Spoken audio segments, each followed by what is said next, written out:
Assalamualaikum warahmatullahi wabarakatuh. Salam sejahtera untuk kita semua. Halo teman-teman mahasiswa ya.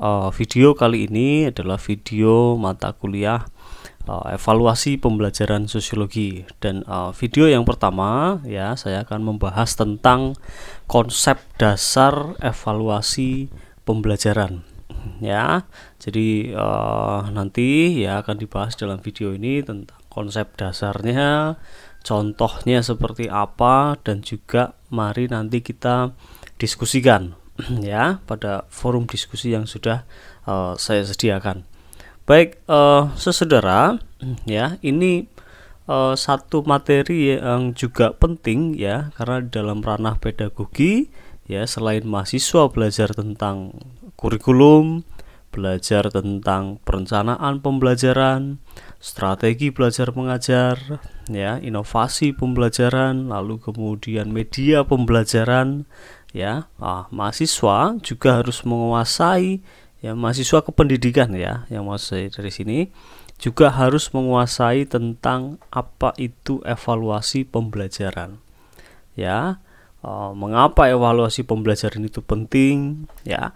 Apa yang kemudian harus dipersiapkan oleh guru sebelum melakukan evaluasi pembelajaran, dan juga menggunakan alat apa ya. Ini terkait dengan teknis bagaimana evaluasi pembelajaran itu dilakukan sampai pada tahap analisisnya ya.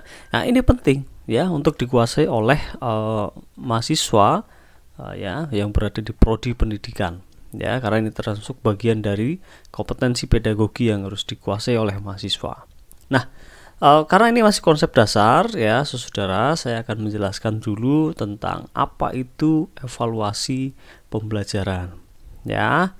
Nah, karena kadang sering ya digunakan beberapa istilah yang menurut saya tumpang tindih ya, sehingga kita harus membedakan dengan tegas apa itu tes ya, ini sebagai hal yang paling mendasar ya, lalu kemudian apa itu pengukuran, apa itu penilaian, dan apa itu yang dimaksud dengan evaluasi pembelajaran.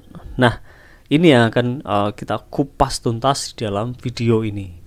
Langsung saja saudara, kita masuk ya ke apa itu tes ya. Jadi agar kita punya kerangka berpikir yang tepat ya tentang keempat istilah tersebut.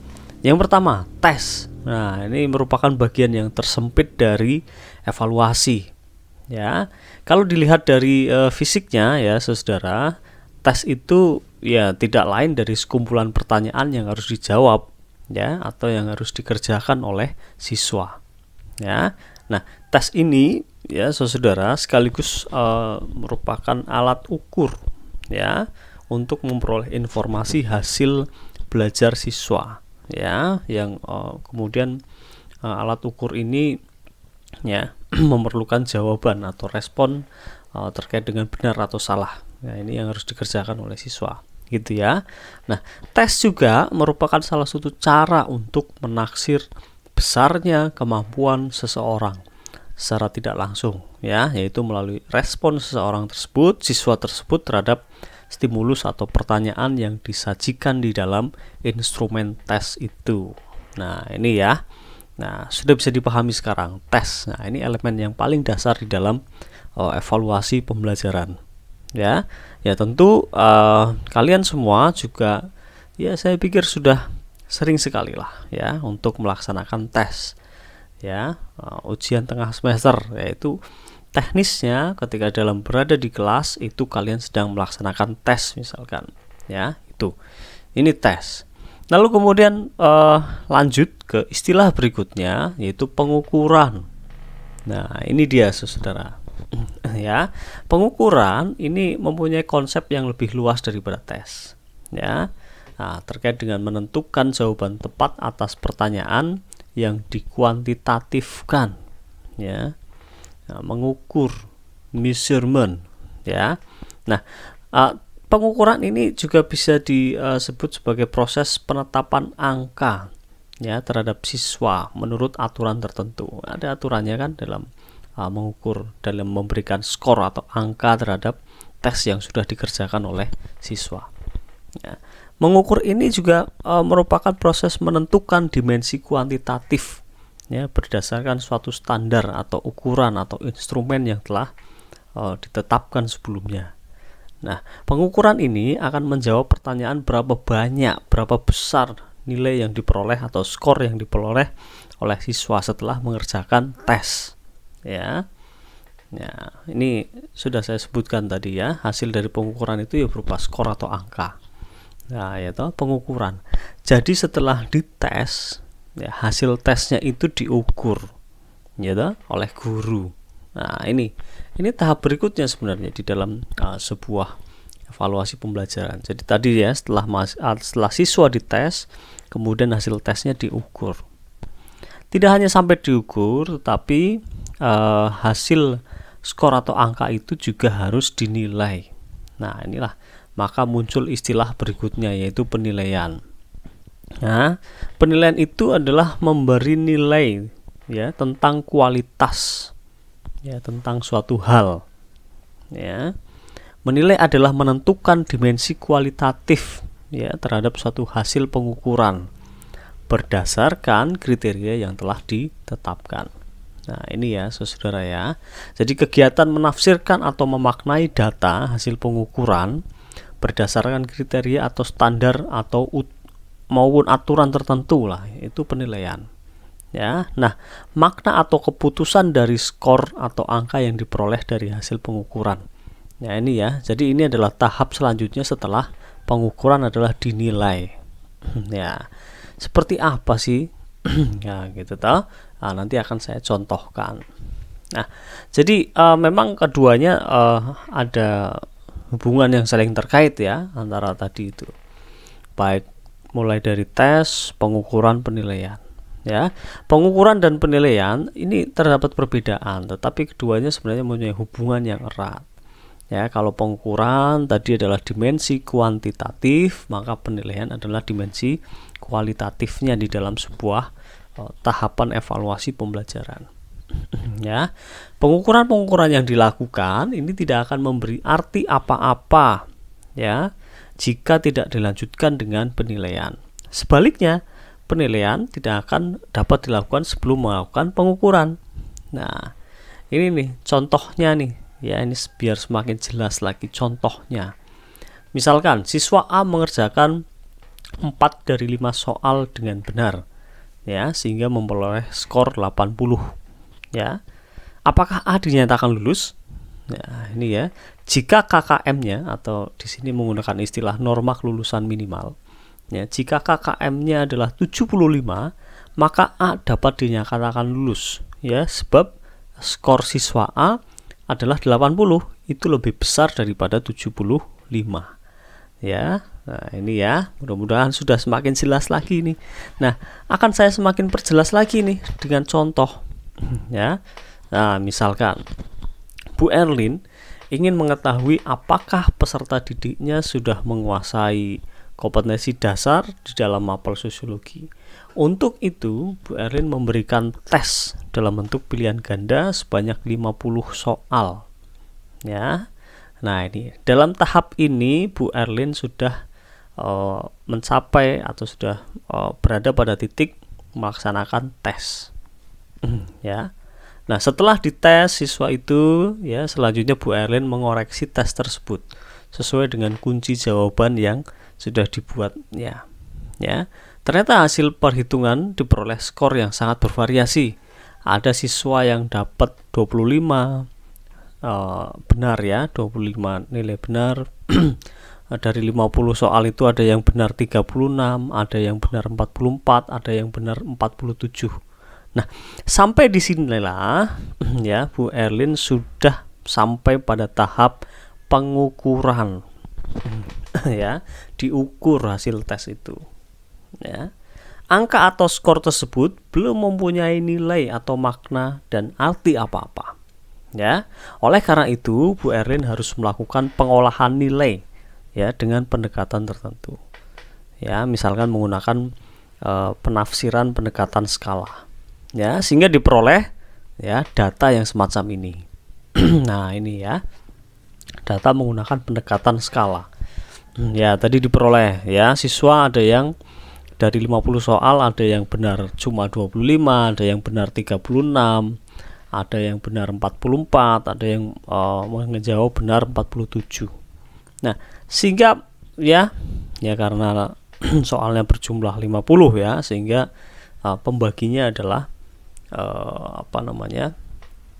dihasilkan data seperti ini. Ya, artinya kalau cuma benar 25 ya maka nilainya 5. Nah, artinya kalau nilainya 5 ya itu tidak menguasai materi. Ya, kalau nilainya 6, wah ini cukup menguasai. Kalau nilainya 8 menguasai, kalau nilainya 9 sangat menguasai. Nah, sampai pada tahap memberikan deskripsi kualitatif itulah. Nah, sampai di sini Bu Erlin artinya sudah melakukan kegiatan penilaian. Ya, inilah dimensi kualitatif dalam sebuah evaluasi pembelajaran, namanya penilaian. Memberikan makna, memberikan arti, ya. Jadi kalau siswa nilainya 5 itu artinya apa sih? Kalau siswa nilainya 8 artinya apa sih? Nah, ini ya. Nah, inilah dimensi penilaian. Ya. Ini saudara. Ya, dah. Untuk semakin melihat jelas perbedaannya, ya semacam ini nih. Ya, tes tadi yang dilaksanakan oleh Bu Erlin. Jumlahnya ada 50 soal, pilihan ganda, objektif. Gitu kan? Nah, setelah dikoreksi, ya ini Bu Erlin sudah sampai pada tahap pengukuran. Ternyata siswa cuma mengerjakan 25 dengan benar. Dan sampai berikutnya sampai 47. Ya. Nah, ini setelah dikoreksi dihasilkan seperti ini. Nah, tapi tidak hanya sampai di situ, ya, guru juga harus sampai pada tahap penilaian, memberikan arti. Ya, ini saya ulangi lagi agar semakin jelas lagi pemahaman kalian tentang apa itu tes, pengukuran, penilaian, dan evaluasi pembelajaran. Ya, semacam ini dimensi penilaian ini.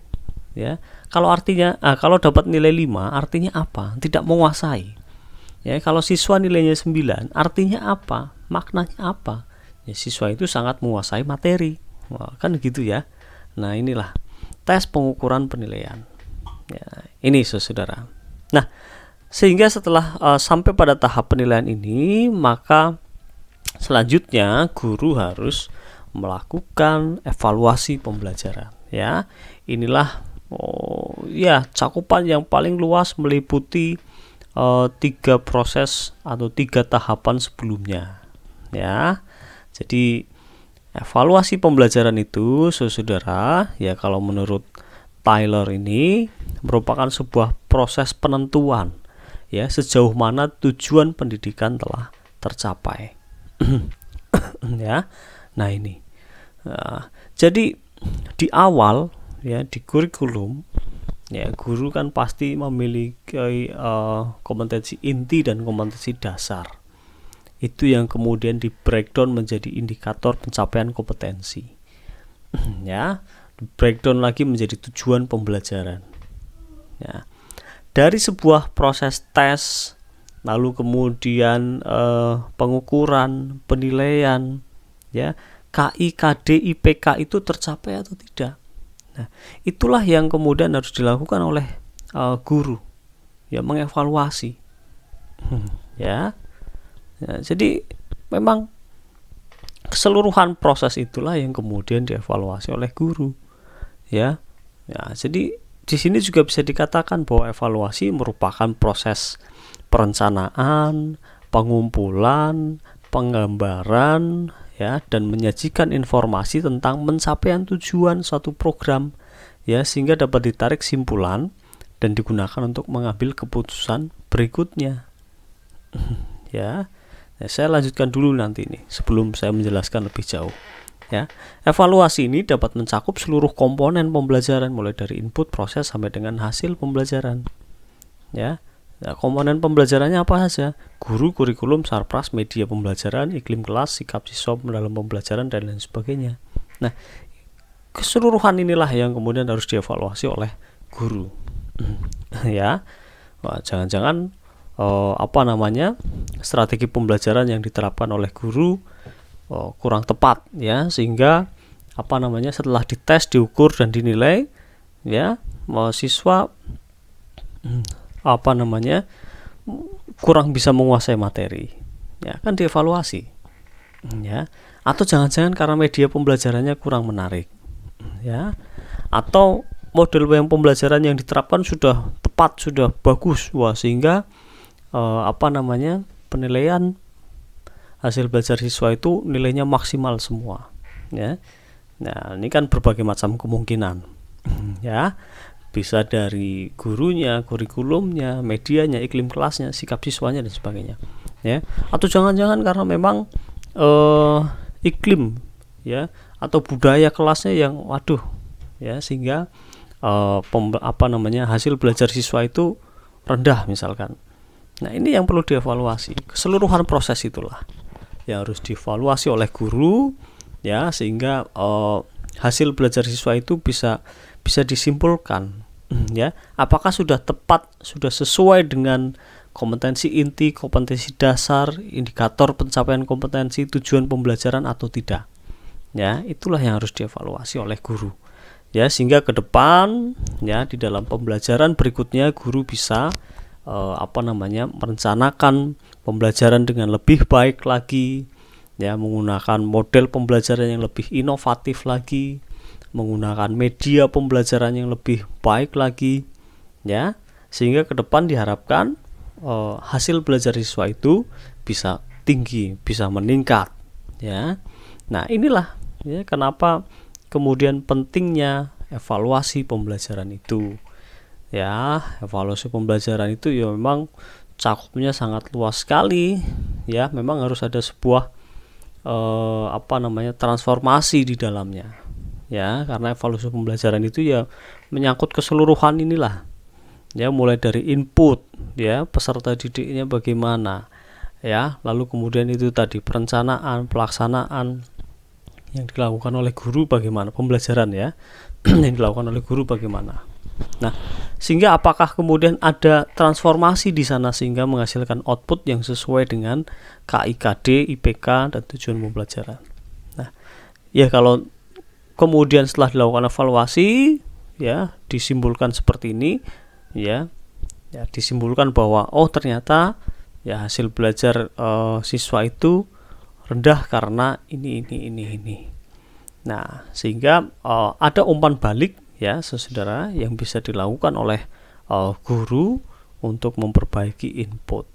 Nah, inilah ruang lingkup evaluasi pembelajaran ya, mencakup sekian aspek ini, mulai dari input ya, transformasi apa yang kemudian dihasilkan di sana ya, sehingga menghasilkan output tertentu ya, dan ya dari output itu bisa dirancang sebuah umpan balik untuk perbaikan pembelajaran ke depan ya. Nah, ini saudara ya yang perlu untuk diperhatikan ya sebagai mahasiswa calon pendidik ya, pentingnya evaluasi pembelajaran ya, semacam ini ya. Jadi mari ya kita praktekkan evaluasi pembelajaran dengan baik dan benar, sehingga pembelajaran kalian akan semakin bermakna ya. Terima kasih saudara ya, kita lanjut ya pada video berikutnya. Sekian dari saya, terima kasih. Assalamualaikum warahmatullahi wabarakatuh.